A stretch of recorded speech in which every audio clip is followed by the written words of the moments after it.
అలాగే మన round 1 participant Bharat from Warangal. Bharat ఇప్పుడు కూడా పని చేస్తుంటారా? ప్రాక్టీస్ చేస్తూ పని చేస్తారా? పని చేస్తూ ప్రాక్టీస్ చేస్తారా? ప్రాక్టీస్ చేసుకుంటూ పని చేస్తాను. అవునా?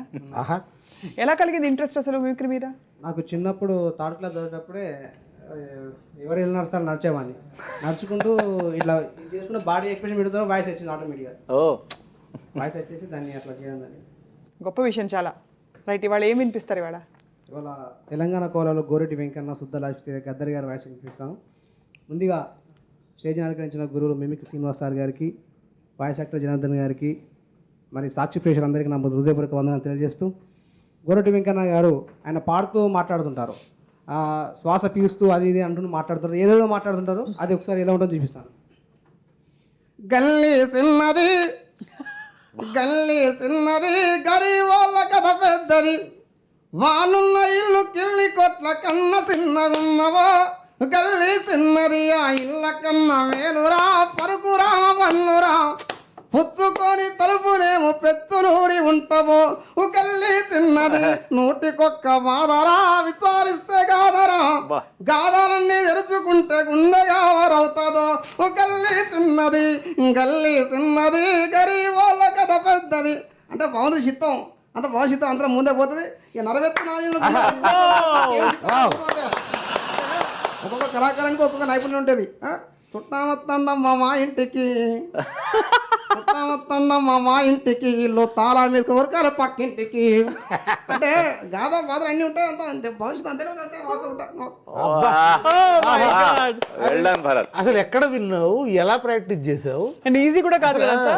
అది టిపికల్ వాయిస్.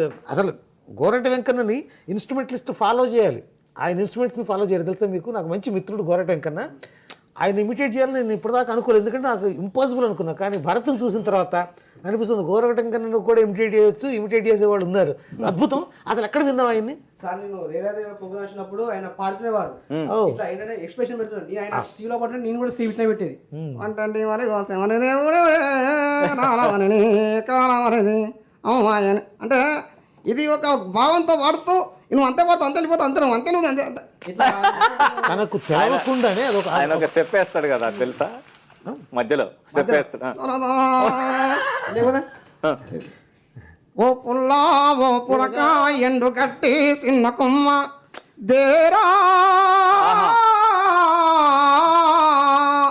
ఏటి ఎలల మీద ఎగిరెగిరి ఎలిసిపోయి ఒక పిట్ట ఎత్తైన మర్రి మీదకెక్కి కూసుంటావో, చెరువంతు బురదలోన సాపను వేటాడి నల్ల తుమ్మ మీదికెక్కి మెల్లంగా బతుకుతాము.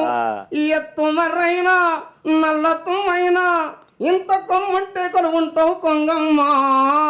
ఎరువులు దాట ఎన్నో చర్యలు ఒంటి కారు మీద నిలిచి సేపను బట్టి గూటిలోని బిడ్డ కొరకు నోట గరుచుకొని పోతే కొంగ దొంగ జపమని నిందలంట గట్టి నరుడు.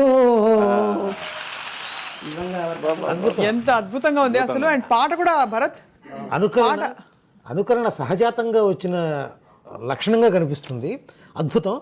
అంటే నేర్చుకోవాలి, దీనికి ఒక పద్ధతి ఉంటుంది మిమిక్రీ, కానీ సహజంగా స్వతసిద్ధంగా ఆ లక్షణం ఉంటే తప్ప ఇంత బాగా అబ్జర్వ్ చేసి చెప్పలేదు. ఎందుకంటే టిపికల్ డిక్షన్ గోరెటి వెంకన్నది, టిపికల్ వాయిస్, అందులో పాడడం కూడా అబ్బో అద్భుతం. అండ్ నెక్స్ట్ ఎవరు వాయిస్ చేయబోతున్నారు భరత్? దీనికి సుద్దరాష్ట్ర గారు జడ్జిమెంట్ చెప్తారు. సో ఆయన ఈ విధంగా చెప్తారు. నిజంగా గోరెటి వెంకన్న చిన్నది, గరీబోళ్ళ కథ పెద్దది, వాళ్ళు ఉన్న ఇల్లు కిల్లి కొట్ల కన్నా చిన్నగా ఉంటవి. ఎంత పరిచయం రచన ఇది. అష్టులా పుట్టిలే మనను పాడుదని అంటున్నారే, అష్టులా పుట్టిన కృష్ణున్నేమో దేవుడని అంటున్నారమ్మా. ఆడబిడ్డైనందుకు చదివేందుకు అంటున్నారే, చదువుల తల్లి సరస్వతి అయినప్పటికీ ఈ తరపున గోరెటి వెంకన్నకు నా మనస్ఫూర్తిగా హెడ్స్ అప్ తెలియజేస్తున్నాను. నీకు నా హ్యాట్స్ ఆఫ్ తెలియజేస్తున్నాను. రైట్, అండ్ నెక్స్ట్ ప్రజా కళాకారుడు గద్దర్ గారు వచ్చి పాడితే కాంబినేషన్.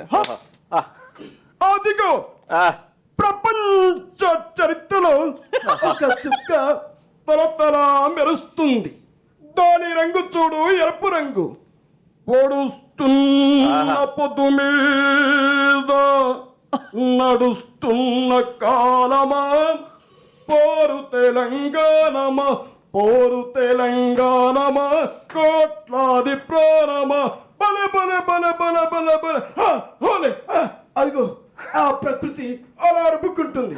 అదిగో పావురాల చెట్ట నేనెప్పుడు విడిపోనంటాయి. తల్లి బిడ్డలు చిగురించిన ఆకులు ఎదర నిండ గాయము. గంగమ్మకు దయాలేదమ్మో గరటడు నిలువనందమ్మో. Very good. ఎక్సలెంట్. చాలా ఈ విధంగా వారి కంటనానికి పెంచారు సార్. ఇదే కొంచెం రాజకీయ నాయకులు వచ్చి దీనిలో మాట్లాడితే ఎలా ఉంటుంది. చిట్టి చిలకమ్మ అమ్మ కొట్టిందా గుట్టుకెళ్ళావు పండించి కొట్టుకుని మింగా. దీన్ని రాజకీయ నాయకుల్లో చంద్రబాబు నాయుడు గారు, రోషయ్య గారు, కేసీఆర్ గారు చెప్తే ఎలా ఉంటుంది. ముందు చంద్రబాబు నాయుడు గారు. చిట్టి చిలకమ్మ అమ్మ కొట్టింది, గోట్లోకి వెళ్ళింది, ఇంత పండు దొరికింది, గుట్టుకున మింగింది. ఆ చిట్టి చిలకమ్మ అమ్మ కొట్టింది, గోట్లోకి వెళ్ళింది, పండు తెచ్చుకుని గుట్టుకున మింగింది. ఆ విధంగా ముందుకు పోతుంది. ఈ రోజు చూసినట్లయితే ఎంత రోషయ్య గారు వచ్చారు. షట్టి చిలకమ్మ అమ్మ కొట్టింది, వద్దులు అక్కడ కూర్చో. ఏం పని చేస్తున్నావు? కూర్చో. అమ్మ కొడితే ఏం చేయాలా? గూట్లకి వెళ్ళావు, పండు తెచ్చుకున్నావు, గుట్టుకుని ఏం చేసావా? వద్దులేకపోతే కూర్చో. మాట్లాడుతున్నావా? ఏం మాట్లాడుతున్నావు? తెలకడుతున్నా. కూర్చో. ఇలా కూర్చోబెట్టారు. కేసీఆర్ గారు వచ్చారు. ఆయన అడుగున్నారు. చిట్టి చిలికమ్మ అమ్మ కొట్టింది. అమ్మ కొడితే ఏం చేయాలి? ఇంట్లో పోయి తలిపేసుకుని ఏడవాలి. ఏ చీట పని చేసినావో ఏం చేసినావు? అమ్మ కొట్టింది. ఇప్పుడు ఏం చేయాలి? తలిపేసుకోవాలి. ఆదరాబాద్ ఉరికినావు, ఉరికినావు. ఉరికేం చేయాలి? పండు తీసుకున్నావు, కడుక్కోలే కోసుకోలే. అది తిన్నావు, గొంతుకు ఉరికింది. నువ్వు ఇట్లా అయినావు. అసలే నీళ్ళ వల్ల కరెంటు వల్ల నీళ్ళ వల్ల మేము టెన్షన్ పెడతారు. ఇప్పుడు నీదో టెన్షన్. ఏళ్ళు కదా దుకాణం మంది ఉంటా పోయి నాకు. సరే, కోళ్ళు కూడా మాట్లాడితే సార్, కోడి కూడా మాట్లాడితే ఎవరైనా మనం కొట్టడానికి వెళ్ళినప్పుడు అది కొట్టక మనం అంటుంటాం. కోడి కూడా పట్టుకోడానికి వెళ్ళినప్పుడు పట్టుకో అంటుంది. అయితే ఆ విధంగా అది ఎలా ఉంటుందో చూపిస్తాను. కొన్ని మనం పట్టుకోడానికి వెళ్ళినప్పుడు కోసుకుని తింటాం కాబట్టి పట్టుకోడానికి వెళ్ళినప్పుడు అది పట్టుకో అంటుందా పట్టుకోకు అంటుందా? పట్టుకోకు ఇలా ఉంటుంది.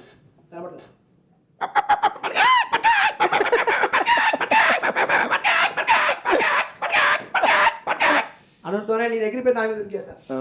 ఆ చేతులు తప్పించుకొని గోడ మీద ఎక్కింది. అది మన చేతులు తప్పించిన వారికి ఎప్పటికైనా రుబాబు బాగుంటుంది. అది పైనుంచి తొడగొడి పిలుస్తుంది.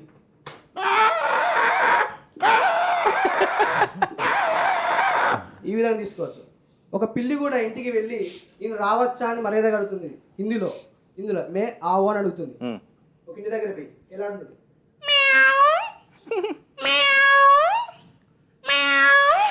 సాధారణంగా ఇళ్ళల్లో కుక్కలు పెంచుకుంటాం. మనకి ఇంగ్లీష్ అర్థం రాదు కానీ కుక్కలు మాత్రం ఇంగ్లీష్ నిపుతాయి. ఎలా అంటే hi Tommy, catch it, hi come here అంటుంటాం. కుక్క కూడా నేను రావచ్చా నీకు పిల్లి అడుగుతుంటే వద్దు వెళ్ళిపో అంటుంది. ఇంగ్లీష్లో గో అంటుంది అన్నమాట. ఏ విధంగా అంటుంది పిల్లి?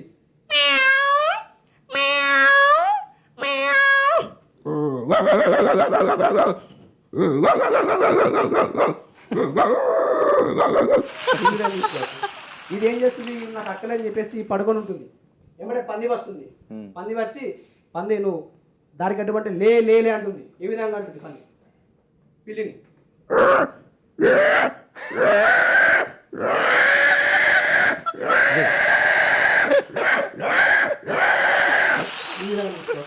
జయప్రకాష్ రెడ్డి గారు కామెడీ యాక్టర్ మాట్లాడితే ఆయన వాయిస్ ఎలా ఉంటుంది?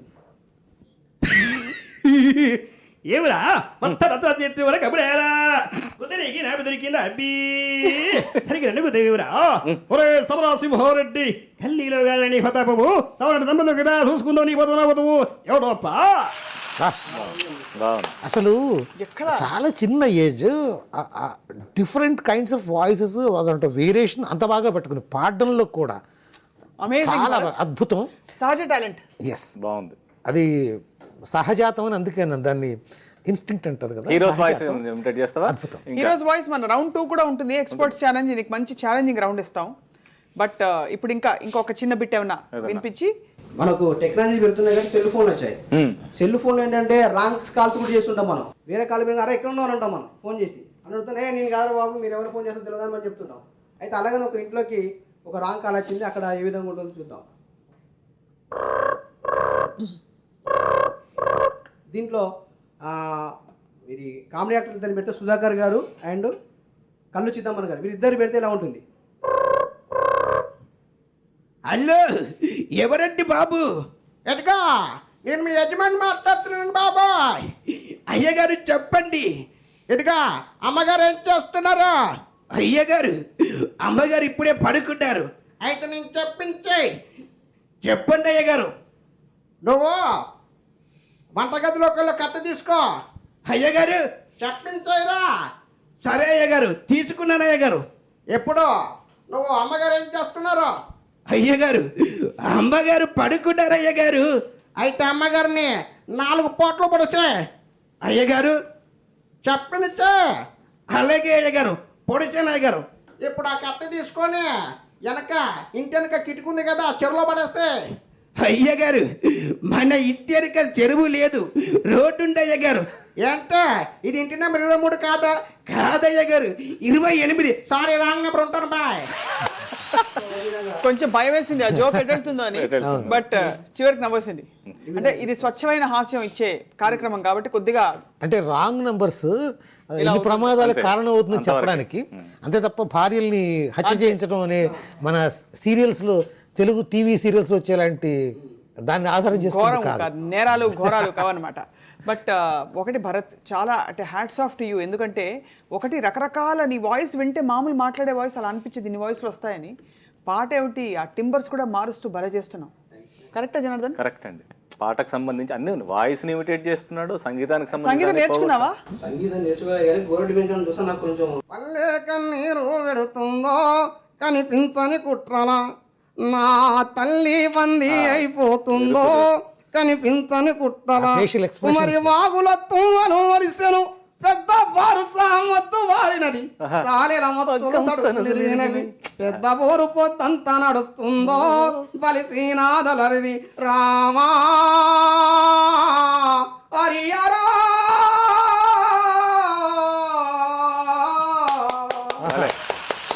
ఎప్పుడైనా వెంకన్న గారికి వినిపించావా? ఇంతవరకు నేను పరిచయం ఆయన చేస్తాను. ఖచ్చితంగా ఈ కార్యక్రమం చూసేలాగా మేము బాధ్యత మాది. వినిపిస్తాం ఖచ్చితంగా, ఆయన హర్షిస్తారని ఆశిస్తున్నాం. అసలు ఈ భరత్ని ఐడెంటిఫై చేసింది మన జనార్దన్. జనార్దన్ గారు అంటే టాలెంట్ ని వెలికి తీయడం కూడా నిజంగా ఒక టాలెంట్. అయ్యో, అంటే తనకి ఎక్కడైనా టాలెంట్, న్యూ టాలెంట్ కనిపిస్తే డెఫినెట్గా వాళ్ళ గురించి ఫస్ట్ నాకు చెప్తారు. చెప్పిన తర్వాత వాళ్ళని ఎక్కడో చోట వాళ్ళని వేదిక మీద తీసుకొచ్చి వాళ్ళకి ఒక అవకాశం కల్పించాలి. ఒక వేదిక, ఒక వాహిక కల్పించే బాధ్యత తన భుజస్కంధాల మీదే వేసుకుంటాడు. ఇప్పుడు ఇక్కడ లైవ్ షో మళ్ళీ ఇంకో షో చేస్తున్నారు జనార్దన్ సార్ కాబట్టి ఖచ్చితంగా wishing you all the best. కోసం ప్రిపేర్ అయిపోండి, ఎందుకంటే మీరు ఇంత స్టాండర్డ్ ఇప్పుడే ఫస్ట్ రౌండ్లోనే ఎస్టాబ్లిష్ చేస్తారంటే మరి సెకండ్ రౌండ్లో ఇంతకంటే ఇంకా ఏం చేయగలుగుతారు భరత్ అని చెప్పి మా ఎక్స్పర్ట్స్ వెయిట్ చేస్తుంటారు. Thank you madam. మిమిక్రీ మేళాలో చిన్న విరామం తర్వాత రౌండ్ 2లో ఎక్స్పర్ట్స్ ఏమి ఛాలెంజెస్ ఇస్తారో